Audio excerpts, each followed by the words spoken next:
नारायणं नमस्कृत्यं नरं चैव नरोत्तमं देवीं सरस्वतीं व्याचं ततो जयमुदीरयेत् नष्टप्रायेषु अभद्रेषु नित्यं भागवतसेवया भगवति उत्तमश्लोके भक्तिर्भवति नैष्ठकी मुखं करोति वाचालं पुङ्गुं लङ्घाय देगिरिं यत्कृपातमहं वन्दे गुरुं दीनतारिणं परमानन्दं माधवं श्रीचैतन्य ईश्वरम्। ॐ नमो भगवते वासुदेवाय। ओम नमो भगवते वासुदेवाय। ओम नमो भगवते वासुदेवाय। ज्ञानतिमिरान्धस्य ज्ञानाञ्जनशलाकया चक्षुरुन्मीलितं तस्मै श्रीगुरवे नमः। श्रीचैतन्यमनोभीष्टं स्थापितं येन भूतले स्वयं रूपगदामाह्यं तदादि வாய்ஸ் பிரேக் ஆயிடுச்சுங்க வாய்ஸ் மாதாஜி. வரல கிருஷ்ண மாதாஜி. மாதாஜி கேக்கல மாதாஜி. ஹரே கிருஷ்ணா மாதாஜி. ம். இப்ப கேக்குதுங்களா? கேக்குது. போன் வந்தது மாதாஜி, சாரி. கேக்குதுங்க. श्रीरूपं साक्षात्तं सगण रघुनाथान्वितं तं सजीवं सात्वैतं सावधूतं परिजनसहितं कृष्णचैतन्यदेवं श्रीराधाकृष्णपादान् सगण ललिता श्रीविशाखान्वितांस। हे कृष्णा करुणा सिन्धो दीनबन्धो जगत्पते कोपेश कोपिका कान्द राधा कान्द नमोऽस्तुते। तप्त काञ्चन गौरांगी राधा वृन्दावनेश्वरी वृषभानुसुते देवी प्रणमामि हरिप्रिये। वाञ्छाकल्पतरुभ्यश्च कृपा सिन्धुभ्यः च पतितानां पावनेभ्यो वैष्णवेभ्यो नमो नमः। श्रीकृष्ण चैतन्य प्रभु नित्यानंद श्री अद्वैत गदाधर श्रीवासादि गौरभक्तवृंद। हरे कृष्णा कृष्णा कृष्णा हरे हरे, हरे राम राम राम हरे हरे। हरे कृष्णा. இன்னைக்கு காண்டம் 3 அத்தியாயம் 9 முதல் ஸ்லோகம். படைப்பு சக்திக்காக பிரம்மதேவர் செய்த பிரார்த்தனைகள். இப்ப பிரார்த்தனைகள் அப்படின்னாலே மிகவும் விசேஷமானது. அது பாகவத பிரார்த்தனைகள். பிரம்மதேவர் செய்யும் பிரார்த்தனை, குந்தி மகாராணியோட பிரார்த்தனை, இப்படி எந்த பிரார்த்தனைகள் எடுத்துட்டாலும் நம்மளுடைய மனதிற்கு எப்போ சங்கடங்கள் நேர்கின்றதோ, நாம ரொம்ப இந்த உலகியல் விஷயங்கள்ல குழப்பம் அடைந்திருக்கிறோமோ, அப்பெல்லாம் இந்த பிரார்த்தனைகளை எடுத்து படிக்கும்போது நம்ம மனசுக்கு ஒரு சாந்தி கிடைக்கும். ஏன்னா நாம செய்யற பிரார்த்தனைகள் விட தூய பக்தர்கள் செய்யும் பிரார்த்தனைகள் மிகவும் வித்தியாசமா இருக்கும். ஏன்னா அவங்க பிரார்த்தனைகள் அப்படிங்கிறப்ப எவ்வளவு அம்சங்கள் அதுல இருக்கு அப்படிங்கிறத நாம உள்நோக்கி ஆழ்ந்து ஆராய்ந்து பார்ப்போம் என்றால் அதுல நம்மளுக்கு நிறைய வித்தியாசங்களை உணர முடியும். நாம செய்ய பிரார்த்தனைகள் எப்படி ஜட ரீதியா இருக்கு, எப்படி ஒரு அற்பத்தனமா இருக்கு. ஆனா அவங்களோட பிரார்த்தனைகள் பார்க்கும்போது எவ்வளவு ஒரு ஆழ்ந்த கருத்துக்கள், எவ்வளவு அழகானவை, எவ்வளவு கோர்வையானவை. ஏன்னா பகவானை ஸ்துதி செய்வதுதான் முதல்ல அவங்க செய்வாங்க. எடுத்த உடனே எனக்கு அதை கொடு இதை கொடுன்னு வியாபாரம் பண்ற நோக்குல அவங்க பிரார்த்தனைகள் கிடையாது. சோ இதெல்லாம் நாம ரொம்ப ஆழ்ந்து கவனிக்க வேண்டிய விஷயம். நீங்க மேலோட்டமா ஒரு மீன் குஞ்சு நீந்துற மாதிரி மேலோட்டமா நீந்துனீங்கன்னா அதுல நிறைய ஆபத்துகள் இருக்கு. அப்ப இந்த ஜட ரீதியாக நாம பக்தி பண்றோம்னு மேலோட்டமா நீந்திட்டு இருந்தோம் அப்படின்னா நம்மளுக்கு எந்த ஒரு வித்தியாசமும் தெரியாது. ஏன்னா ஜடத்திற்கும் அந்த ஆன்மீகத்திற்கும் டோட்டல் வித்தியாசம் இருக்கு. ஆனா பக்தி பண்றங்கிற பேர் வழி அப்படின்ட்டு மேலோட்டமா நீந்தினோம் அப்படின்னா நம்ம அந்த மீன் குஞ்சுகள் கழுகுகளால் கொத்திப்படக்கூடிய கொத்தக்கூடிய பறவைகள் கொத்தக்கூடிய சான்ஸ் நிறைய இருக்கு. அப்ப மேல நீந்துற மீன் குஞ்சுக்கு நிறைய ஆபத்துகள் இருக்கு. இதுவே கொஞ்சம் கடல் ஆழத்துல போனா அது கொஞ்சம் பாதுகாப்பா இருக்கும். அது மாதிரி பக்தியில நாம கொஞ்சம் ஆழமா போகணும்னா இந்த பிரார்த்தனைகள் எல்லாம் நன்றாக ஊன்றி கவனிக்க வேண்டும். பாகவதம் கேட்கறா அப்படிங்கிறது வேற, ஆழ்ந்து கேட்கின்றேன் அப்படிங்கிறது வேற. சோ நம்ம பாகவதம் ஏதோ விளையாட்டா போன போக்குல கேட்டோம் அப்படின்னா நம்ம கேட்கிற அளவுக்கு தான் நம்மளுக்கு பக்தியில இம்ப்ரூவ்மெண்ட் வரும். பாகவதம் கேட்கறதே உண்மையில பெரிய விஷயம். அதுக்காக நான் பாகவதம் கேட்கறதே பெரிய விஷயம்னு நினைச்சிட்டு கேட்க கூடாது. ஆழ்ந்து கவனிச்சோம்னா இப்ப ஒரு எக்ஸாம் எழுதுறோம், அதுல 100 மார்க் எடுக்கிறதுக்கு 5 மார்க் எடுக்கிறதுக்கு வித்தியாசம் இருக்கு இல்லைங்களா? அது போல நம்ம இந்த நேரத்தை நாம 9வது அத்தியாயம் மாதாஜி, முதல் ஸ்லோகம், 3வது காண்டம், ஸ்கந்தம் 3. இப்போ ஆழ்ந்து கேட்போமானால் நம்ம எப்படி நேரத்தை இதுக்காகத்தான் உபயோகப்படுத்துறோம். ஸோ இதை முழுசா உபயோகப்படுத்தினா ஒன்றும் நம்மளுக்கு குறைஞ்சு போயிடாது இல்லைங்களா? அதனால ஆழ்ந்து இந்த பிரார்த்தனைகளை நாம ஜெபம் செய்வோமாக. நாமும் சேர்ந்து பகவானிடம் பிரார்த்தனை பண்ணலாம். பிரம்மோ உவாச்ச ஞாதோऽसि மேத்ய சுசிரான்னனுதேக பாஜாம் ந ஜாயதே பகவதோ கதிரிதி அவத்யம் நான்யத்வதஸ்தி பகவன்னபி தன்ன சுத்தம் மாயா குண வியதிகராத் யத் உருர் விபாஷி. ஹரே நான் கிருஷ்ணா. சொல்றேங்க முத்தஜி. ஹரே சொல்லுங்க. கிருஷ்ண முத்தஜி. ஓம் நமோ பகவதே வாசுதேவாய. ஓம் நமோ பகவதே வாசுதேவாய. ஓம் நமோ பகவதே வாசுதேவாய. மொழிபெயர்த்து வழங்கிய பக்தி வேதாந்த சுவாமி பிரபுபாதாக்கு ஜெய். மொழிபெயர்ப்பு. பிரம்மதேவர் கூறினார், ஓ பகவானே, நெடுங்காலமாக தவம் செய்து உம்மை அறியும் அறிவை பெற்றிருக்கிறேன். ஓ உம்மை அறிவதற்கில்லாத உடலை பெற்றிருக்கும் உயிர் பொருள்களின் துர்பாகிய நிலையினை என்பேன். எனது பகவானே, நீர் ஒருவரே அறிந்து கொள்ளத்தக்கவர். ஏனென்றால் உம்மை விட உயர்ந்தது எதுவும் இல்லை. அவ்வாறு ஒன்று இருக்கும் என்றால் அது முழுமையுடையதாயிராது. பொருள்களின் படைப்புகளின் சக்தியினை வெளிப்படுத்தியதன் மூலம் நீரே பரமனாக விளங்குகிறீர். பொருளுரை. திடமான உடல்களினால் கட்டுண்டிருக்கும் உயிர் பொருள்களின் அறியாமை என்னவென்றால் பிரபஞ்ச தோற்றத்தின் மூல காரணம் என்னவென்று அவைகளை அறிய முடியாதிருப்பதும், மூல காரணத்தை பொறுத்த மட்டில் பல்வேறு மனிதர்கள் பல்வேறு கருத்துக்கள் உடையவராயிருக்கின்றனர். ஆயினும் அவை எல்லாம் சரியானவை அன்று. அனைத்துக்கும் மூல காரணம் விஷ்ணு ஒருவரே. இதில் குறுக்கிடும் தடையாக விளங்குவது பகவானின் மாயா சக்தியே ஆகும். பகவான் தனது அதிசயிக்கத்தக்க பௌதீக சக்திகளினால் இப்பௌதீக உலகில் ஆச்சரியகரமான பற்பல கவன சிதறல்களை வெளிப்படுத்தி இருக்கிறார். அதே சக்தியின் மாயை வயப்பட்டிருப்பதினாலேயே கட்டுப்பட்டுள்ள ஆத்மாக்கள் மூல காரணத்தை அறியும் திறனற்றவையாயிருக்கின்றன. அதனால்தான் பெரும்புகழ் படைத்த விஞ்ஞானிகள் மற்றும் தத்துவவாதிகளை கூட அதிசயமானவர்கள் என்று ஏற்றுக்கொள்ள முடிவதில்லை. அவர்கள் அதிசயமானவர்களாக தோன்றுவார்களெனில் அதன் காரணம் அவர்கள் பகவானின் மாயா சக்தியின் கரங்களில் கருவியாக இருப்பதினாலேயாம். மாயையின் வயப்பட்ட பொதுமக்கள் முழு முதற் காரணமான பகவானை மறுதலித்து மாயா சக்தியின் மூடத் தயாரிப்புகளையே நிலையானதாக ஏற்றுக்கொள்கின்றனர். பரம காரணமான முழுமுதற் கடவுளை அவரது அளவற்ற கருணையினாலேயே ஒருவரால் அறிந்து கொள்ள முடியும். அக்கருணையே பிரம்மதேவர் மற்றும் அவரது சீட பரம்பரையில் வரும் தூய பக்தர்களுக்கே அருளப்படுகிறது.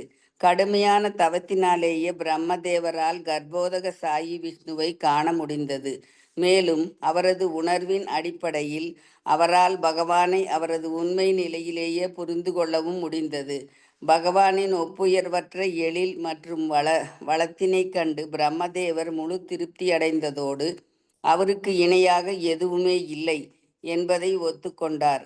தவத்தினால் மட்டுமே ஒருவனால் பகவானை எழிலையும் வளத்தையும் போற்ற முடியும். அவரது எழிலுடன் வளத்துடன் ஒருவன் அறிமுகப்படுத்தப்படும் பொழுது அவன் நெடுங்காலத்திற்கு மற்றொன்றில் கவரப்படுவதில்லை. இது பகவத்கீதையில் 2.59 பரத் திருஷ்டுவா நிவர்த்ததே என்று உறுதி செய்யப்பட்டிருக்கிறது. பகவானின் எழில் மற்றும் வளத்தினை காண்பதற்கு சிறிது முயற்சி செய்யாத மூட மனிதர்கள் இங்கு பிரம்மதேவரால் கண்டிக்கப்படுகின்றனர். ஒவ்வொரு மனிதனுக்கும் இவ்வறிவினை பெறுவதற்காக முயற்சியானது தவிர்க்க முடியாத ஒன்றாகும். அவ்வாறு அவன் முயற்சி செய்யவில்லை எனில் அவனது வாழ்வை பாழானதாகும். தமது ஜட புலன்களுக்கு மட்டும் எவையெல்லாம் அழகு மற்றும் வளமானதாக தோன்றுகின்றதோ அவற்றை அனுபவிக்கும் உயிர்கள் காக்கைகள் எப்பொழுதும் குப்பைகள் கூளங்களை உள்ளவற்றையே பொறுக்குவதிலேயே ஈடுபட்டிருக்கும். அவற்றுடன் அன்னப்பறவைகள் கலந்து காணப்படுவதில்லை. அவைகள் சுற்றிலும் கனிமரங்கள் நிறைந்திருக்க தாமரை மலர்கள் பூத்து குலுங்கும் தடாகங்களிலேயே இன்புறுகின்றன.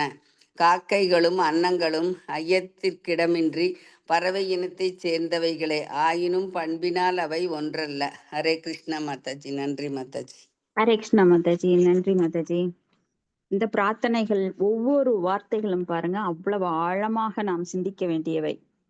அது வந்து நாம மேலோட்டமா நாம நுனிப்புள் மேயிற மாதிரி இதை எடுத்துக்க கூடாது. இப்ப பிரம்மதேவர் வந்து நெடுங்காலமாக தவம் செய்து அவரை பற்றிய அறிவை பெற்றிருக்கிறார். அப்போ இதுல இருந்து என்ன தெரியுது அப்படின்னா, நாமெல்லாம் தவம் செய்ய வேண்டும். பகவானை பற்றி அறியறதுக்கு நாம தவம் செய்ய வேண்டும். சும்மா போன போக்குல பல புத்தகங்களை எல்லாம் வாங்கி படிச்சு நாம தெரிஞ்சுக்கலாம் அப்படின்னா, பகவான் நம்மிடம் அவரை வெளிப்படுத்த மாட்டார். நாகம் பிரகாச சர்வசே யோகமாயா சமாவிரத. தனது யோகமாயினால் தன்னை மறைத்து கொண்டுள்ளார். யாருக்கு தன்னை வெளிப்படுத்தணுமோ அவங்களுக்கு மட்டும்தான் தன்னை வெளிப்படுத்துவார். அதுக்கு என்ன செய்யணும்? தவம் செய்ய வேண்டும். பிரம்மாவை போன்று தவம் செய்ய வேண்டும். அப்போ தவம் அப்படின்னா காட்டுக்கு போகணுமா அப்படின்னு நம்ம நினைக்க கூடாது. நம்ம ஏற்கனவே இது நிறைய வாட்டி பார்த்திருக்கோம். தவம் என்பது நாம் எதையெல்லாம் பகவானுக்காக தியாகம் செய்கிறோமோ அதெல்லாம் தவம். எப்பொழுதெல்லாம் பகவானுக்காக காதுகளை கொடுக்கிறோமோ, அவருக்காக நாம் செயல்களை செய்கிறோமோ அது எல்லாமே தவம். அப்போ எனது பகவானே நீர் ஒருவரே அறிந்து கொள்ளத்தக்கவர். ஏன்னா பகவானை விட உயர்ந்த உண்மை வேறு எதுவும் இல்லை. அப்ப பகவான் மட்டும்தான் இந்த உலகத்துல நாம அறியத்தக்கவர். மற்றதெல்லாமே சயின்டிஸ்ட் நிறைய அறிஞ்சுக்கலான்னு நிறைய ஆராய்ச்சி பண்றாங்க. அதெல்லாம் வீண். நேரத்தை வந்து நாம ஒரு நிமிடமும் நமக்கு வந்து ரொம்ப இந்த மனித பிறவியில் ஒரு நிமிடமும் ரொம்ப சக்தி வாய்ந்தது, மகிமை வாய்ந்தது. ஏன்னா மனித பிறவி அதற்காகவே உள்ளது. பகவானை பற்றிய உண்மைகளை அறிந்து கொள்வதற்கே இந்த மனித உடல் கொடுக்கப்பட்டிருக்கிறது. ஆனா இதை தவறான நோக்கத்திற்கு பயன்படுத்தும் போது அது வந்து பாழாகி விடுகின்றது. அப்போ இங்க பிரம்மா என்ன சொல்றாருன்னா, அப்போ பொருள்களின் படைப்பை சக்தியினை வெளிப்படுத்தியதன் மூலம் நீரே பரமனாக விளங்குகிறீர் அப்படின்னு பிரம்மா சொல்றார். அப்போ பொருட்களின் படைப்பின் சக்தியினை எப்படி வெளிப்படுத்துறார்? இந்த 24 மூலக்கூறுகளை எப்படி அவர் வந்து ஒவ்வொன்றிலையும் மகத்தத்துவத்தை புகுத்துவதன் மூலமாக அது பல்வேறு விதமாக அது விரிவடைகிறது. சில பிரபுபாதர் பொருளுரையில என்ன சொல்றாருன்னா, திடமான உடல்களினால் கட்டுண்டிருக்கும் உயிர் பொருளின் அறியாமை என்னவென்றால் பிரபஞ்ச தோற்றத்தின் மூல காரணம் என்னவென்று அவைகள் அறியாதிருப்பதுதான்.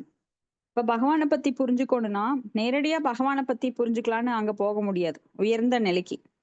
சோ நம்ம கிட்ட முன்னாடி இருக்கிற அந்த ஜடப்பொருட்கள் இருந்து ஆரம்பித்து படிப்படியாக நம்ம கண்ணு முன்னாடி இருக்கிறது எப்படி வந்தது, அதுக்கு யார் காரணம், அது எங்கிருந்து வந்தது.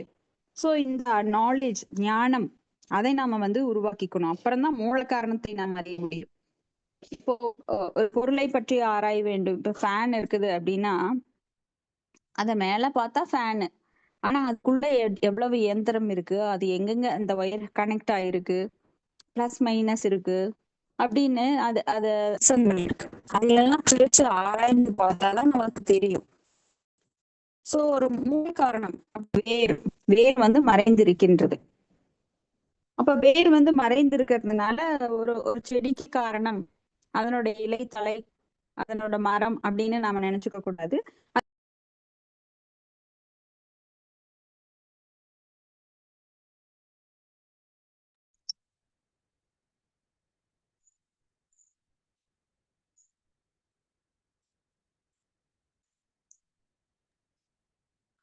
ஹரே கிருஷ்ணா மாதாஜி. கேட்கவே இல்லைங்க மாதாஜி. கேட்கலைங்க மாதாஜி. ஹரே கிருஷ்ணா.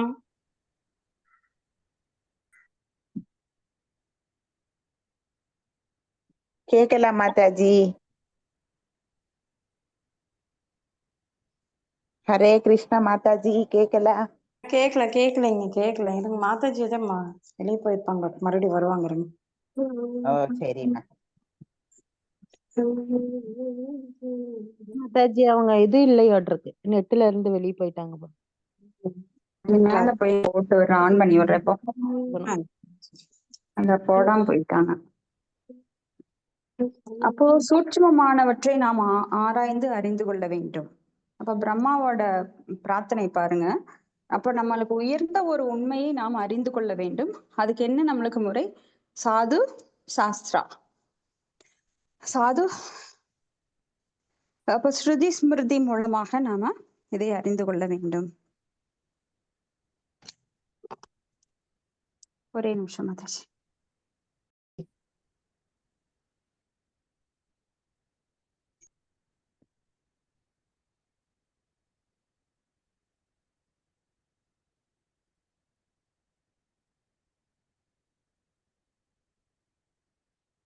மூட தயாரிப்புகளையே நிலையானதாக ஏற்றுக்கொள்கின்றனர். இப்ப நம்மளை சுத்தி இருக்கிறத நம்ம நினைக்கிறோம் நிலையா இருக்கு. ஓ, நம்ம வீடு நிலையா வேணும், ஒரு மனைவி நிலையா வேணும், ஒரு கணவன் நிலையாக வேண்டும், எனக்கு சொத்து மதிப்பு நிலையாக வேண்டும். இப்படி நிலையானவற்றை நாமளே நிலை கிடையாது. உண்மையில இந்த உடலே நிலை கிடையாது. ஆனா இந்த உடலுக்கு தேவையான அனைத்தும் நிலையாக வேண்டும் என நாம் கற்பனையில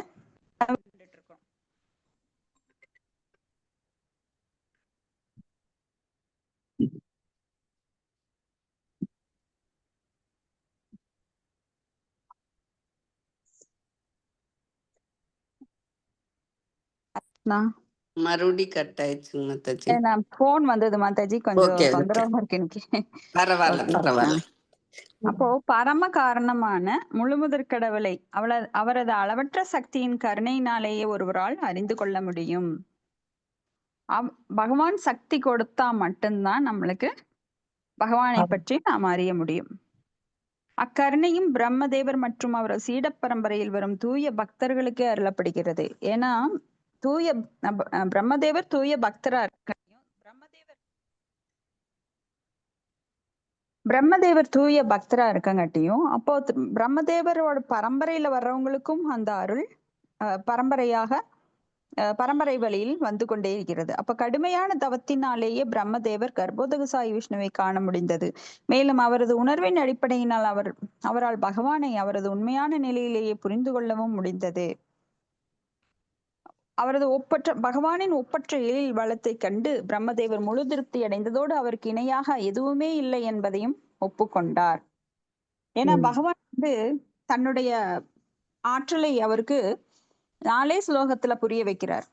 சதுர் ஸ்லோகி பாகவதத்துல சதுர் ஸ்லோகில அவர் புரிய வைக்கிறார். தவத்தினால் மட்டுமே ஒருவனால் பகவானின் எழிலையும் வளத்தையும் போற்ற முடியும். ஏன்னா பகவானுக்கு நாம செய்கின்ற தவத்தின் மூலமா தான் அந்த கருணை நம்மளுக்கு கிடைக்கும். பக்தியானாம் அபிஜானாதி யாவான் யாசாஸ்மி தத்துவதக. அப்ப அவரது எழிலுடனும் வளத்துடனும் ஒருவன் அறிமுகப்படுத்தப்படும் பொழுது அவன் நெடுங்காலத்திற்கு மற்றொன்றினால் கவரப்படுவதில்லை. பகவத்கீதையில நம்ம 2.59 பரம் திருஷ்டுவா நிவர்த்ததே விஷயாவினி வர்த்தந்தே நிராகரிசிய தேகினக ரசவர்ஜம் ரசோ அப்பியசிய பரம் திருஷ்டுவா நிவர்த்ததே. அப்போ உயர்ந்த சுவை ஒருத்தனுக்கு கிடைச்சிருச்சு அப்படின்னா அவன் எப்பவுமே தாழ்ந்த சுவைக்கு கீழே இறங்கி வரமாட்டான். உங்களுக்கு ஒரு குழந்தைக்கு கூட பாருங்க, நீங்க ஒரு 5 ஸ்டார் சாக்லேட்டோ இல்ல ஒரு டைரி மில்கோ கையில வச்சுக்கிட்டு ஒரு குச்சி மிட்டாய் கொடுத்தீங்கன்னா வாங்காது. அந்த குழந்தை 5 ஸ்டார் சாக்லேட்டை தான் தேர்ந்தெடுக்கும். அது போல நம்மளுக்கு உயர்ந்த சுவை பகவானை பற்றிய சுவை நம்மளுக்கு கிடைக்கும் போது நாம் தாழ்ந்த சுவையில ஈடுபட மாட்டோம். இது நம்மளுக்கெல்லாம் அனுபவம். இப்ப வந்த பக்தர்களுக்கு எல்லாருக்குமே இருக்கும். நம்ம பாகவதம் படிக்க ஆரம்பிச்சதுல இருந்து, பகவத்கீதை கேட்க ஆரம்பிச்சதுல இருந்து, நம்ம டிவி பாக்குறதோ சினிமாக்கு போடுறதோ, மற்ற பெண்கள் எப்பவுமே பிறரை பற்றி பேசுவதுல ரொம்ப சந்தோஷம் அடைபவர்கள். அப்ப அந்த தேவையில்லாத பேச்சுக்கள் மூலமா நம்ம பல பிரச்சனைகளை சந்தித்திருக்கிறோம். ஆனா அதையெல்லாம் இப்போ நம்மளுக்கு தேவையில்லாத ஒரு விஷயமா போயிடுச்சு. சோ நம்மள வீண் பொழுதுபோக்கெல்லாம் வச்சுட்டு இருந்தோம். ஆனா எப்போ இந்த பக்திக்கு வந்தோமோ அப்ப பகவானை பற்றி கேட்பதுல நம்ம காதுகளை கொடுக்கின்றோம், அவருக்கு சேவை செய்வதில் நம் கைகளை ஈடுபடுத்துகின்றோம். இப்படி எல்லா புலன்களையும் பகவானோட தொண்டில ஈடுபடுத்துறோம். அம்பரீஷ் மகாராஜா மாதிரி முழுமையாக அவர் மாதிரி முழுமையா இன்னும் மாறலினாலும் நம்ம எவ்வளவோ மாறி இருக்கிறோம். பக்தி தொண்டுக்கு வராதுக்கு முன்னாடி நம்ம எப்படி இருந்தோம், இப்ப எப்படி இருக்கிறோங்கிறத நம்ம அனலைஸ் பண்ணி பார்த்தா நல்லா தெரியும். அப்போ இங்க இன்னொரு ஸ்லோகம் பாகவதத்துல சொல்லப்பட்டிருக்கு. சித்திர பரம் ஹரேர் யசோ ஜெகத் பவித்ரம் பிரகிருணீத ஹசித் தத்வாயசம் தீர்த்தம் உச்சந்தி மானசா ந யத்ர ஹம்சா நிரமக்தி உஷக்ஷயாக அப்படின்னு. அதாவது இந்த காக்கைகள் என்ன பண்ணுமா, எப்பவுமே குப்பையில தான் அது பொறுக்கிட்டு இருக்கும். ஆனா அன்னம் பார்த்தேன் அப்படின்னா அது எப்பவுமே தூய்மையான இடத்துல இருக்கும். அப்ப இந்த பிரபஞ்சத்தின் முழு சூழ்நிலையையும் தூய்மைப்படுத்தக்கூடியவர் பகவான் கிருஷ்ணர் ஒருவரே ஆவார். ஏன்னா இந்த பிரபஞ்சம் எல்லாமே, ஜட பிரபஞ்சங்கள் எல்லாமே இருள் அடைந்த உலகம் அப்படின்னு சொல்லப்படுது. இருமை நிறைந்த உலகம், இருள் அடைந்த உலகம். ஆனா எங்கெல்லாம் பகவானை பற்றி பேசப்படுகின்றதோ அங்க இருள் நீங்குகின்றது. அறியாமை என்னும் இருள். நம்ம இருள் அப்படின்ட்டா உடனே லைட்டை ஆஃப் பண்ணிட்டு இருள் அப்படி எங்கேயா வெளிச்சம் வருதா பார்க்கலாம்லாம் டெஸ்ட் பண்ணக்கூடாது, அது முட்டாள்தனம். இருள் என்பது இங்க அறியாமைக்கு ஒப்பிடப்படுகின்றது. எல்லார் மனசுலயும் அறியாமை இருக்கு, அது சதவீதம் தான் மாறுதோ தவிர. ஏன்னா எல்லாருமே இங்க முக்குணங்களால ஆளப்பட்டு கொண்டிருக்கிறோம். அப்ப அந்த தூய்மைப்படுத்தக்கூடியவர், அந்த உணர்வை தூய்மைப்படுத்தக்கூடியவர், சூழ்நிலையை தூய்மைப்படுத்தக்கூடியவர் பகவான் கிருஷ்ணர் ஒருவரே ஆவார்.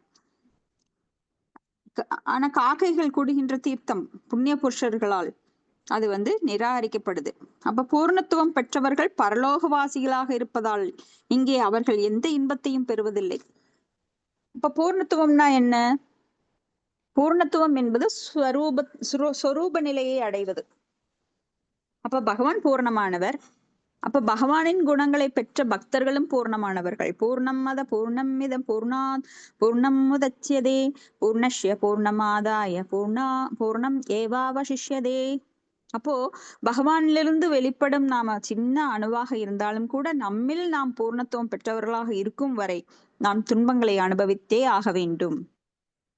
அப்ப அந்த பூர்ணத்துவத்தை அடைய என்ன வழி அப்படின்னா பக்தி ஒன்றுதான் வழி, அதை தவிர வேற வழி கிடையாது.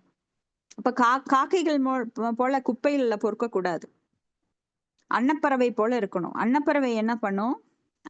பால்ல தண்ணி கலந்து வச்சாலும் அந்த பாலை மட்டும் அருந்தும். அது போல இந்த ஜட இயற்கையில எவ்வளவோ தூய்த்தீய குணங்கள் இருந்தாலும் நாமெல்லாம் அதை நிராகரித்து விட்டு நற்குணங்களை நோக்கி நாம் பக்தர்கள் சங்கத்தை நோக்கி நாட வேண்டும். அவர்களிடமிருந்து நாம் பக்தியை கற்றுக்கொண்டு பகவானுக்கு சேவை செய்ய வேண்டும். அது ஒண்ணுதான் ஒரே ஒரு நற்குணம் இந்த உலகத்துல. சோ அன்னம் போல எல்லாரும் இருக்கணுங்கிறத இங்கே பிரம்மா வலியுறுத்துகின்றார். அடுத்தது ஸ்லோகம் 2. ரூபம் யத்தேதத்தவபோதர சோதயேன சச்வன் நிவ்ருத்த தமச சத் அனுகிரகாய ஆதௌ கிருஹீதம் அவதார சைதக பீஜம் யன்னாபி பத்ம பவனாதகம் ஆவிராஷம். ஹரே கிருஷ்ணா. நான் படிக்கிறேன் மாதாஜி. பாடிங்க மாதாஜி. மொழிபெயர்ப்பு ஆசா பக்திவேதாந்த சுவாமி சில பிரபாத குருதேவிக்கு ஜெய். மொழிபெயர்ப்பு. நான் காணும் வடிவமானது ஜட மாசுக்களில் இருந்து நித்திய விடுதலை பெற்றது என்பதோடு அது பக்தர்களிடத்து கருணை காட்டுவதற்காக வந்த அகசக்தியின் வெளிப்பாடாகும். இவ்வவதாரமானது பல்வேறு அவதாரங்களுக்கு காரணமான மூல அவதாரம் ஆகும். மேலும் நான் உமது நாபி என்னும் இல்லத்திலிருந்து வளர்ந்து தாமரை மலரில் பிறந்தவனும் ஆவேன். பொருளுரை.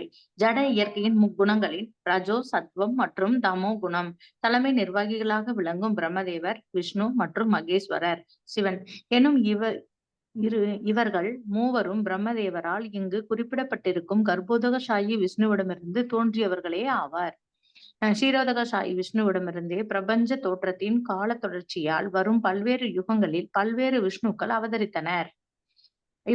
இவ்வவதாரங்கள் அனைத்தும் தூய பக்தர்களின் உன்னத மகிழ்விற்காக ஏற்பட்டவையே ஆகும். பல்வேறு யுகங்கள் மற்றும் காலங்களில் தோன்றிய விஷ்ணு அவதாரங்கள் அனைத்தும் பந்தப்பட்ட ஆத்மாக்களோடும் சிவபெருமானோடும் அல்லது பிரம்மதேவரோடும் ஒப்பிட முடியாதவர்கள் என்பதோடு அதற்கு இணையானவர்களும் அல்லர். யாரேனும் ஒருவன் அவ்வாறு ஒப்பிட பார்ப்பானாயின் அவன் பாசண்டே என்றும் சமய நம்பிக்கையற்றவன் என்றும் அழைக்கப்படுகிறான். இங்கே குறிப்பிடப்பட்டிருக்கும் தமஸ் என்பது ஜட இயற்கையினை குறிப்பதாகும். மேலும் ஆன்மீக இயற்கையானது தம என்பதிலிருந்து முற்றிலும் பிரிந்து தனித்துவமுடைய தன்மை கொண்டதாகும். அதனால் தான் ஆன்மீக இயற்கையானது அவபோத ரசம் அல்லது அவரோத ரசம் என்று அழைக்கப்படுகிறது. அவரோதம் என்பதற்கு பொருள் அது முற்றிலும் பயனற்று போக செய்கிறது என்பதாகும். உன்னத நிலையில் இருக்கும் பொழுது எந்த வழியிலும் பௌதீக தொடர்பிற்கான வாய்ப்பு ஏற்படுவதே இல்லை. பிரம்மதேவரே முதல் தோன்றிய உயிர்வாளி ஆவார். அதனால்தான் அவர் இங்கேதான் கர்ப்போதக சாய் விஷ்ணுவின் உந்தி சுழியிலிருந்து தோன்றிய தாமரை மலரில் பிறந்ததாக குறிப்பிடுகிறார். ஓம் தத்சத். ஹரே கிருஷ்ணா மாதாஜி. தேங்க்யூ மாதாஜி. தேங்க்யூ மாதாஜி. அப்ப ஜட மாசுக்களிலிருந்து நித்திய விடுதலை பெற்றது என்பதோடு பகவானுடைய உருவம் அவர் பார்த்து சொல்றாரு, அங்க வந்து எந்த ஜட மாசுக்களும் கிடையாது. ஜடம் அப்படின்னே மாசுக்கள் நிறைந்தது. ஆனால் ஆன்மீகம் என்பது மாசுக்கள் அற்றது. ஜடத்துக்கும் ஆன்மீகத்துக்கும் வந்து டோட்டல் வித்தியாசம். Just opposite. அஸ்வத்த மரம் எப்படி தலைகீழானது நாம 15வது அத்தியாயத்துல புருஷோத்தம யோகத்துல பாக்குறோம். அது போல இங்க பகவான் இங்க ஜட உலகத்துக்கே வந்தாலும் கூட அவர்கிட்ட எந்த ஒரு மாசும் கிடையாது. ஏன்னா பகவானை வந்து அந்த மகாமாயா அண்டவே முடியாது. ஏன்னா பகவானுடைய வேலைக்காரி தான் ஜடமாயை. அப்போ பகவானுடைய இந்த அவதாரமானது பல்வேறு அவதாரங்களுக்கு காரணமான மூல அவதாரம். ஏதே சம்சகலா பும்சக கிருஷ்ணஸ்து பகவான் ஸ்வயம் இந்திராரி வியாக்குலம் லோகம் மிருதியந்தி யுகே யுகே அப்படின்னு பகவான் கிருஷ்ணர் வந்து அவதாரி கிடையாது. சாரி, அவதாரம் கிடையாது, அவதாரி. அவதாரி அப்படின்னா அவர் தான் மூலம், ஸ்வயம் கிருஷ்ணா. அப்போ மேலும் நான் வந்து உமது நாபி என்றும் இல்லத்திலிருந்து வளர்ந்த தாமரை மலரில் பிறந்தவன் அப்படின்னு சொல்றார். இதை ஏற்கனவே நாம பார்த்துட்டோம். அவர் வந்து வேற தாய் தந்தை மூலமா அவர் பிறக்கல, பகவானே அவர் தோற்றுவித்தார். அப்ப இந்த ரஜோ சத்வ தமோ குணங்களின் நிர்வாகியாக விளங்கும் பிரம்மதேவர், விஷ்ணு, மகேஸ்வரர், அப்ப குண அவதாரங்கள் அவங்க எல்லாருமே. இவர்கள் மூவரும் பிரம்மதேவரால் இங்கு குறிப்பிடப்பட்டிருக்கும் கர்ப்போதக விஷ்ணுவிடம் இருந்து தோன்றியவர்கள். நாம இந்த தோற்றத்தையும் ஏற்கனவே பார்த்திருக்கோம். எப்படி பகவான் இருந்து பலராமர் வரார், பலராமற்றிருந்து 4 சதுர்வியூகங்கள் வர்றாங்க. அந்த சதுர்வியூகங்கள்ல இருந்து மறுபடியும் சங்கரர் சங்கர்ஷனர் அவர்கிட்ட இருந்து மறுபடியும் எப்படி வர்றாங்க அப்படின்றதெல்லாம் நம்ம விரிவா பார்த்திருக்கோம். அப்ப இந்த சீரோதக சாய் விஷ்ணுவிடமிருந்தே பிரபஞ்ச தோற்றத்தின் காலத்தொடர்ச்சியால் வரும் பல்வேறு யுகங்களின் பல்வேறு விஷ்ணுக்கள் அவதரிக்கின்றன. அப்ப விஷ்ணு வந்து அலைகடல் போல எண்ண முடியாத அளவு பல அவதாரங்கள் இருக்கின்றது. அந்த அவதாரங்கள் எங்கிருந்து வருது? சீரோதக சாயி விஷ்ணுகிட்ட இருந்து வருது. அப்ப கர்ப்போதக சாயிட்டு இருந்து பிரம்மா வர்றாரு, சீரோதக சாயிட்டு இருந்து பல அவதாரங்கள். அப்ப இந்த அவதாரங்கள் அனைத்தும் தூய பக்தர்களோட உன்னத மகிழ்விற்காக ஏற்பட்டவை. உண்மையில இங்க ஏன் வர்றாரு அப்படின்னா அசுரர்களை அழிக்கிறதுக்கு இல்ல, பக்தர்களை காப்பதற்கு. அப்ப பக்தர்களுக்கு இன்பமூட்டுவதற்காக பகவான் வருகின்றார். ஏன்னா பகவானை பார்க்கும் பக்தர்கள் அவங்க வந்து தவம் செய்யறாங்க, பகவானை எந்த விதத்திலேயாவது பார்க்கணும். அப்ப பகவான் வந்து அவங்களுக்காக தோன்றதுதான் முதல் பிரைமரி. செகண்டரி என்னன்னா வரும்போது அப்படியே அசுரர்களை ஒரு சைடு ஊர்கா மாதிரி ஒரு கிளை மாதிரி அவர் வந்து அசுரர்களையும் அளிக்கின்றார். அப்போ மெயின் நோக்கம் என்ன? பக்தர்களை காப்பது, பக்தர்களை மகிழ்விப்பது. ஏன்னா பகவான் வந்து அகம் பக்த அப்படின்னு சொல்லி அவர் வந்து அகம் பக்தர்கள் இதயத்தில் நான் எப்பொழுதும் இருக்கின்றேன் அப்படின்றார். நான் வந்து வைகுண்டத்திலும் இல்லை அப்படின்னு சொல்லி ஒரு ஸ்லோகம் நாம அடிக்கடி பார்ப்போம். நாகம் அந்த ஸ்லோகத்துல சொல்றாரு, நான் வைகுண்டத்திலும் இல்ல, நான் வந்து வேற எங்கேயும் கிடையாது, ஆனா பக்தர்களோட இதயத்தில் என்றும் இருக்கிறேன் அப்படின்னு. அப்ப யார் ஒருவன் அவ்வாறு ஒப்பிட்டு பார்ப்பாயின் அவன் பாஷண்டி என்று சமய நம்பிக்கையற்றவன் அப்படின்னு யார் சொல்லப்படுறா அப்படின்னா பல்வேறு யுகங்கள் பல்வேறு காலங்களில் தோன்றிய விஷ்ணு அவதாரங்கள் அனைத்தும் பந்தப்பட்ட ஆத்மாக்களோடும் சிவபெருமானோடும் பிரம்மதேவரோடும் ஒப்பிட முடியாதவர்கள். ஆனா அப்படி ஒப்பிடுறவங்க பாசண்டி அப்படின்னு சொல்லப்படுறாங்க. நம்பிக்கையற்றவன் வந்து பாசண்டி. ஏன்னா விஷ்ணுவை வந்து சிவனோட ஒப்பிடக்கூடாது, பிரம்மதேவருடன் ஒப்பிடக்கூடாது. அதற்கும் அப்பாற்பட்டவர் விஷ்ணு. ஏன்னா அவர்தான் சர்வ காரணம். அவருடைய அவர்கிட்ட இருந்து வர்ற ஒரு சிறு அம்சங்கள் தான் பிரம்மா விஷ்ணு எல்லாம், சாரி சிவன் எல்லாம். அப்போ விஷ்ணு அப்படிங்கிறவர் டைரக்டா பகவான் கிருஷ்ணரிடமிருந்து வர்றவர். அதனால விஷ்ணுவுக்கும் கிருஷ்ணருக்கும் அவ்வளவு வித்தியாசம் கிடையாது. இப்போ நம்ம பாக்குறோம் 100% 78% நற்குணங்கள் கொண்டவர் பிரம்மா, சக்திகள் கொண்டவர். அதே போல 84% சக்திகள் கொண்டவர் சிவன். ஆனா விஷ்ணுக்கு வந்து 93% உள்ளது. ஆனா 100% கிருஷ்ணரிடம் உள்ளது. அப்போ கிருஷ்ணரிட்ட இருந்து விஷ்ணு வரும்போது அவருக்கும் ஏறக்குறைய அதே சக்திகள் இருக்கின்றது. ஆனா சிவனாக மாறும்போது எப்படி ஒரு பால் தயிராக மாறும்போது அந்த தயிரை வந்து நம்ம பாலாக மாத்த முடியாது. அது போல சிவன் அவரே வந்து சிவனாக வருகின்றார். எதுக்காக? இந்த ஜட பிரபஞ்சங்களை ஆள்வதற்காக முக்குணங்கள் சேர்க்கையாக அவர் சிவனாக வருகிறார். அப்ப இது வந்து புரிஞ்சுக்கணும். இது வந்து மேலோட்டமா பார்த்தா எதுவுமே புரியாது. அப்போ பிரம்மா சொல்றார். அப்ப இங்க தமச என்பது ஜட இயற்கையினை குறிப்பது. மேலும் ஆன்மீக இயற்கையாவது தம என்பதிலிருந்து முற்றிலும் பிரிந்த தனித்தத்துவமுடைய தன்மை. தம அப்படின்னா என்ன? மிகவும் கீழ்நிலையில் இருப்பது தமோ குணம். சத்வ ரஜோ அதெல்லாம் விட கீழே இருப்பது தமோ. அந்த தமோ நிலையில தான் இந்த ஜட பிரபஞ்சம் இருக்கிறது. அப்போ அதனால்தான் ஆன்மீக இயற்கையானது அவபோத ரசம் அல்லது அவரோத ரசம் என்று அழைக்கப்படுகிறது. அவரோதம் அப்படின்னா முற்றிலும் பயனற்று போக செய்கின்றது. உன்னத நிலையில் இருக்கும் பொழுது எந்த வழியிலும் பௌதிக தொடர்புக்கான வாய்ப்பு ஏற்படுவதே இல்லை.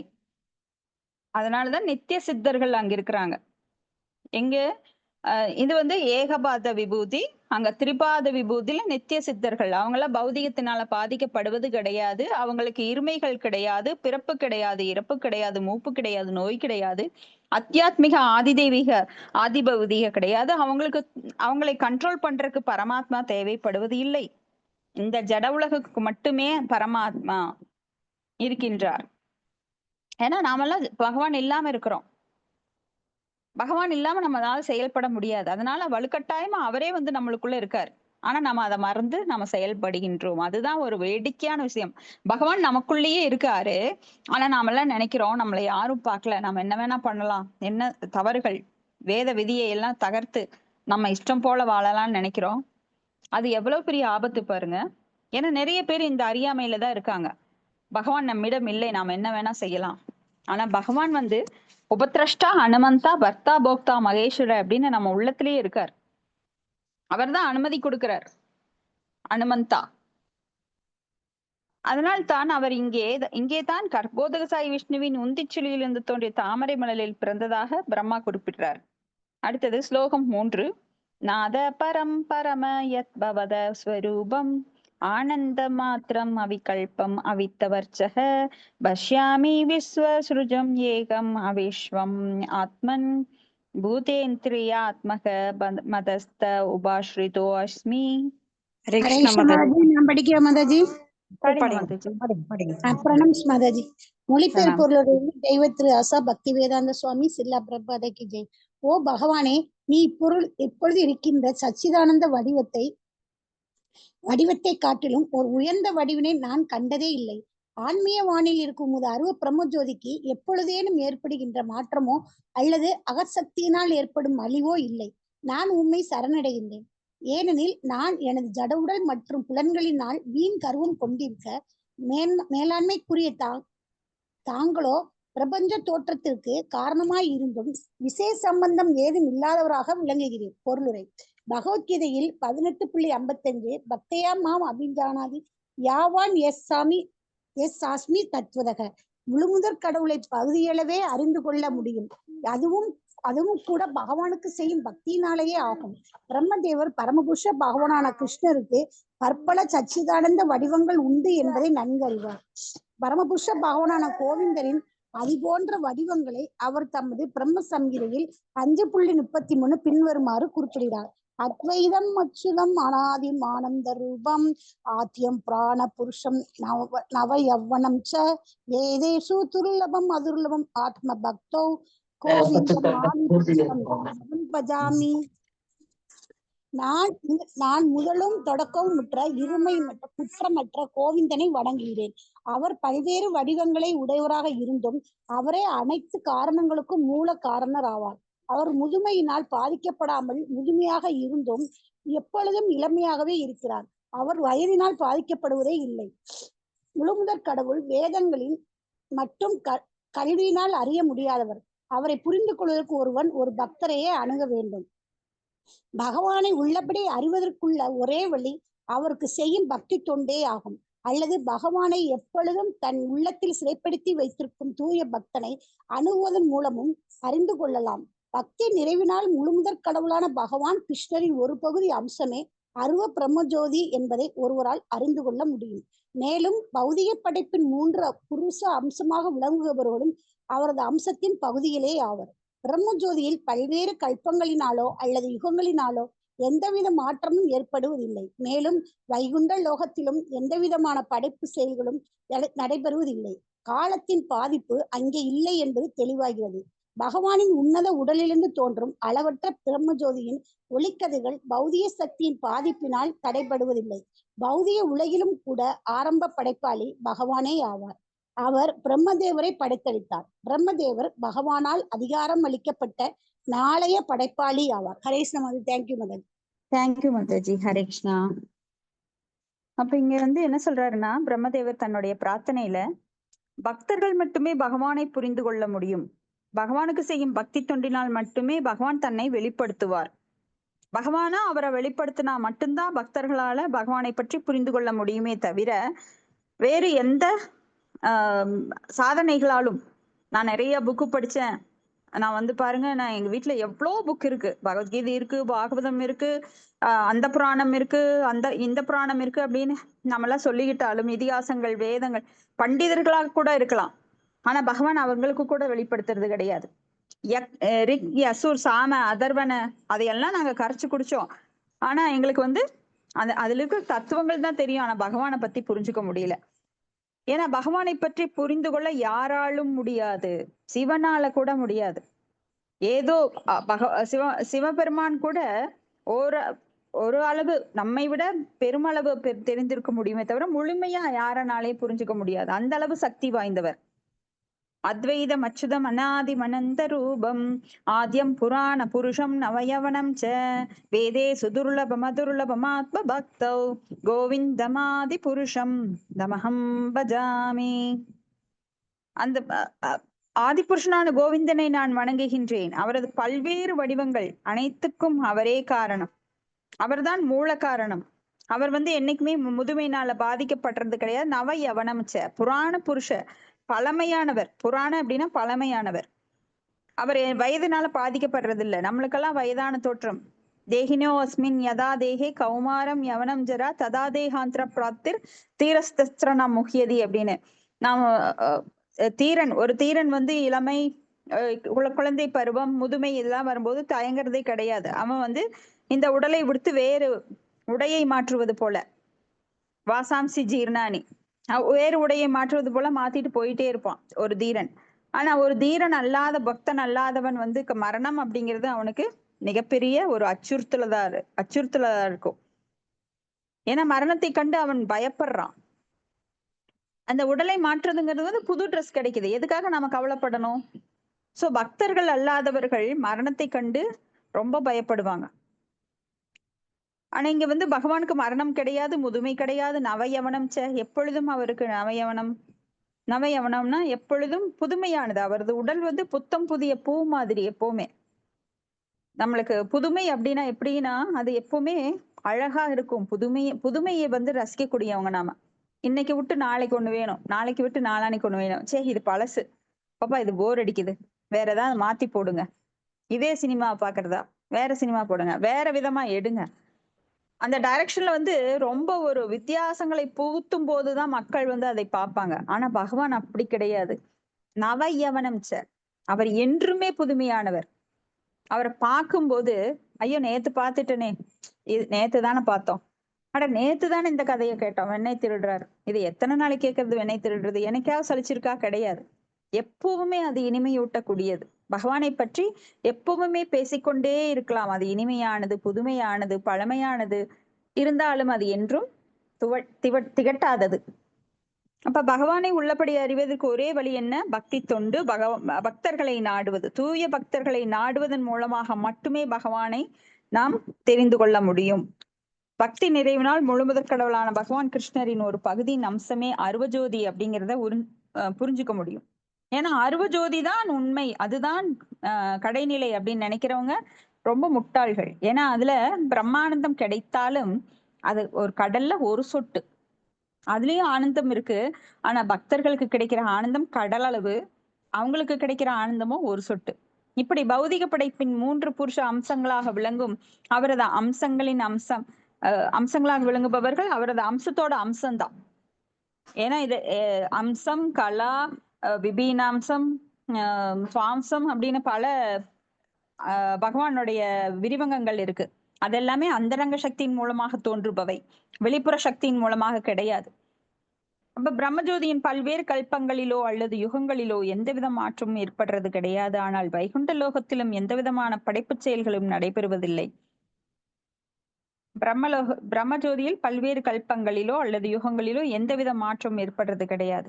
ஏன்னா அதெல்லாம் அந்தரங்க சக்தி. அது போல வைகுண்ட லோகமும் அந்தரங்க சக்தி. பௌதிக உலகம்தான் வெளிப்புற சக்தி. அப்ப காலத்தின் பாதிப்பு எங்க இருக்கும்? இங்கதான் இருக்கும். ஏன்னா அங்க காலங்களே கிடையாது. நாமெல்லாம் இங்கே நிகழ்காலம், வருங்காலம், எதிர்காலம் அப்படின்னு சொல்றோம். அங்கெல்லாம் காலத்தின் கட்டுப்பாடு கிடையாது. ஆனா இங்க பகவான் என்ன சொல்றார்? விஸ்வரூபத்துல அகம் காலோஸ்மி, நான் காலமாக செயல்படுகிறேன், காலத்தின் மூலமாக இந்த பௌதிக உலகை நான் கட்டுப்படுத்துகிறேன் அப்படிங்கிறார். இப்ப பகவானின் உன்னத உடலிலிருந்து தோன்றும் அளவற்ற பிரம்மஜோதியின் ஒளிக்கதிர்கள் பௌதிக சக்தியின் பாதிப்பால் தடைப்படுவதே கிடையாது. பௌதிக உலகிலும் கூட ஆரம்ப படைப்பாளி பகவான் தான். அவர் பிரம்மதேவரை படைத்தளித்தார். ஒரு நிமிஷம். அப்போ ஆரம்ப படைப்பு அப்படிங்கிறது முதல் படைப்பு சிருஷ்டி. அந்த சிருஷ்டி சர்கா அப்படின்னு சொல்லப்படுது. இரண்டாவது படைப்பு தான் பிரம்மதேவர், அதாவது விசர்கா. அடுத்தது பதம் 4. தத்வாயுதம் புவன மங்கள மங்களாய தியானேஸ்மனோம் தர்ஷிதம் த உபாசகானம் தஸ்மை நமோ பகவதே அணுவிதேம உதுப்யம் யோனா அனாத்ருதோ நரக பாக்பிர் அசத் பிரசங்கை. நான் படிக்கிறேன்.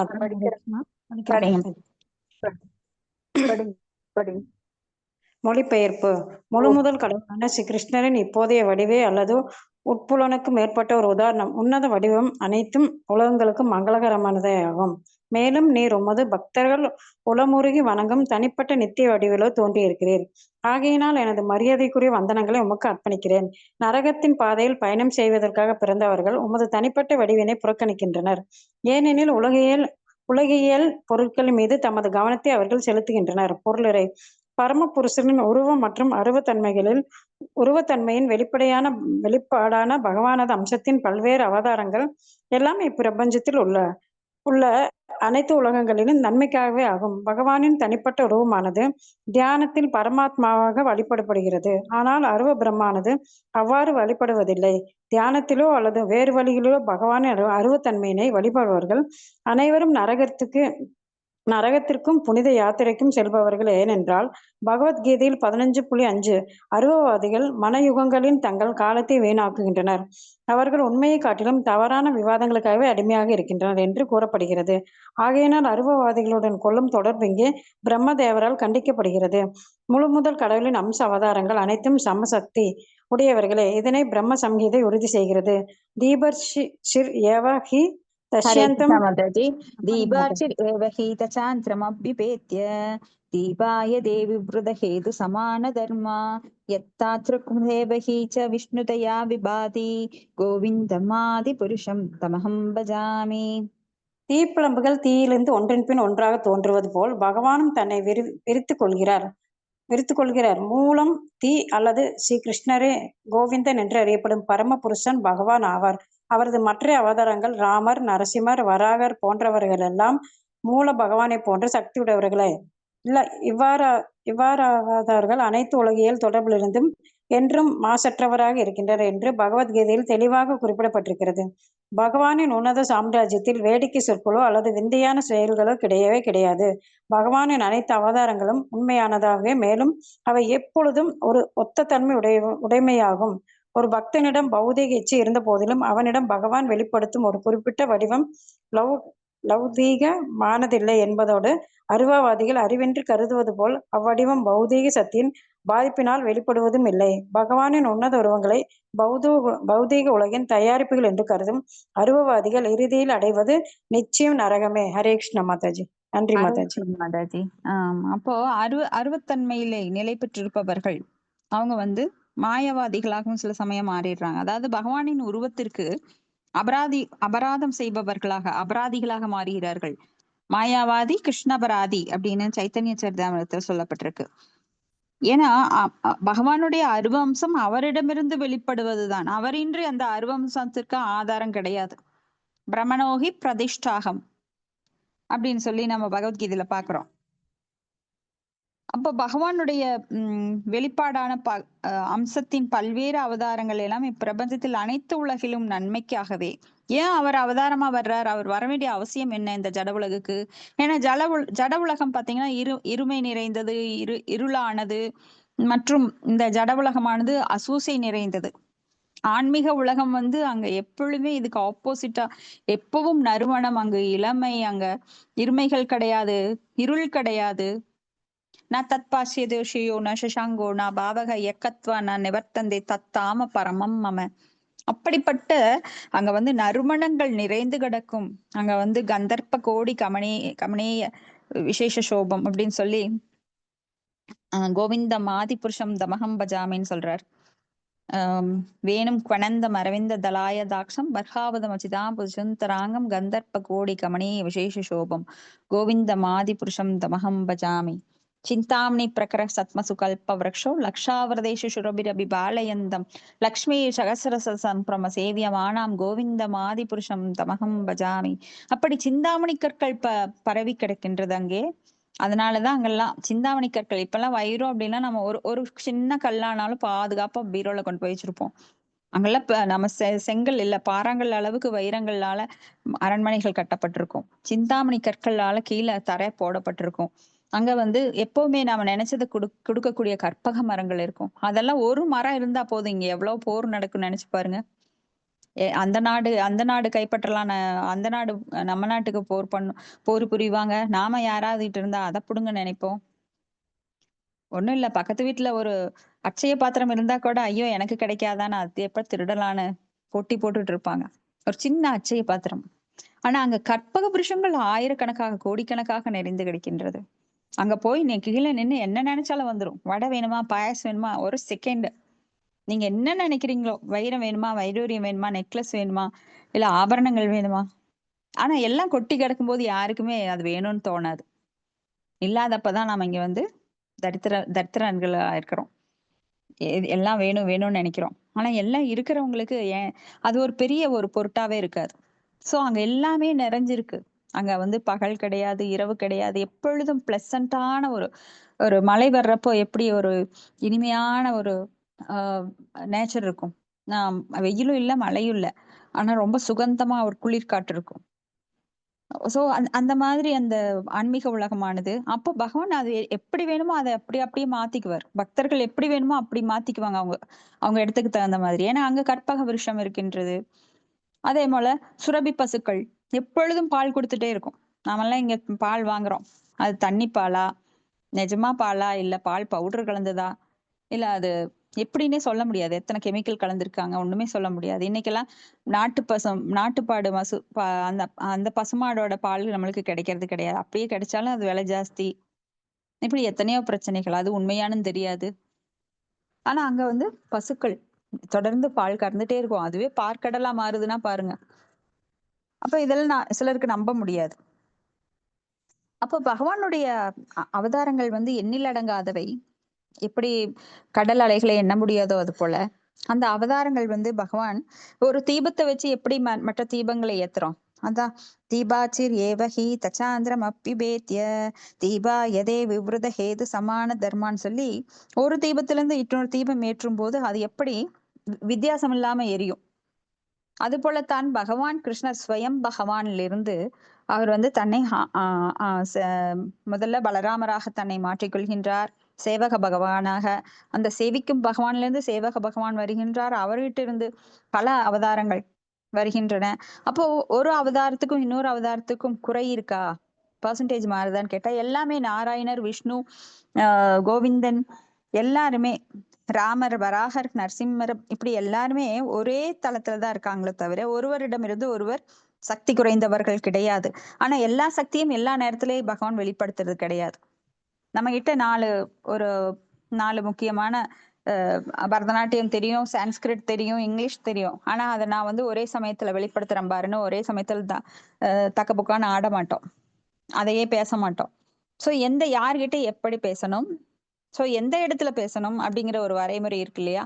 அது போல பகவான் வந்து எந்த அவதாரத்துல எதை செய்யணுமோ அதை செஞ்சுட்டு, அப்ப நரசிம்மருக்கோ அங்க வாமனருக்கோ இல்ல வராகருக்கோ அங்க வித்தியாசம் கிடையாது. ஸ்வயம் பகவான்கிட்ட இருந்து வர அம்சங்கள் அவரை போன்றே சக்தியுடையவை. ஏன்னா அவருடைய அந்தரங்க சக்தியின் மூலமாக, ஸ்வரூப சக்தியின் மூலமாக வருபவர்கள். அப்ப பகவானின் உன்னத ராஜ்யத்தில் வேடிக்கை சொற்களோ விந்தையான செயல்களோ கிடையாது. பகவானின் அனைத்து அவதாரங்கள் உன்னதமானவை, மேலும் அவை எப்பொழுதும் ஒத்தத்தன்மையுடையவை. ஒரு பக்தனிடம் பௌதிகச்சை இருந்த போதிலும் அவனிடம் பகவான் வெளிப்படுத்தும் ஒரு குறிப்பிட்ட வடிவம் லௌதிகமானதில்லை, அதாவது பௌதிகமானது கிடையாது என்பதோடு அருவவாதிகள் அறிவின்றி கருதுவது போல அவ்வடிவம் பௌதிக சக்தியின் பாதிப்பால் வருவதும் இல்லை. மூடோயம் நாபி ஜானாதி லோகோமாமஜம் அவ்யயம். அவங்கெல்லாம் அவஜானந்தி மாமூடா. ஏன்னா பகவானிடமிருந்து வர்ற அந்த பகவான் மனிதனாக உருவெடுக்கும் போது அவர் வந்து தன்னை உடம்பை மாற்றுறது கிடையாது. திவ்யமானவராகவே வருகின்றார், திவ்யமானவராகவே மறைகின்றார். தோன்றுகிறார், மறைகிறார். அவர் வந்து பிறப்பதோ இறப்பதோ கிடையாது.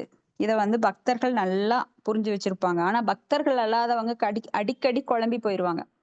ஏன்னா குழப்பம்தான் அவர்களுக்கு எப்பவுமே. அவர்களுக்கு நான் சோச்சதி நான் காங்சதி பக்தர்களுக்கு மட்டும்தான். ஆனா குழப்பவாதிகளான அவங்க எப்பவுமே வந்து குழம்புவாங்க, ஏங்குவாங்க. அவங்க வந்து எப்பவுமே ஒரு குழப்பத்திலேயே இருப்பாங்க. இப்ப பகவானின் உன்னத உருவங்களை பௌதிக உலகின் தயாரிப்புகள் என்று கருதும் அருவவாதிகள் இறுதியில் அடைவது நரகமே. ஏன்னா அவங்களுக்கு நரக வாயில் காத்து கொண்டிருக்கிறது. ஆயிரம் ஆண்டுகள் தவம் பண்ணாலும் பகவானை அடைய முடியாது அவங்களால. ஹரே கிருஷ்ணா. 5வது பதம் பிரார்த்தனை கொஞ்சம் நம்ம டீட்டெயிலா பாக்குறதுனால டைம் எடுக்கும்.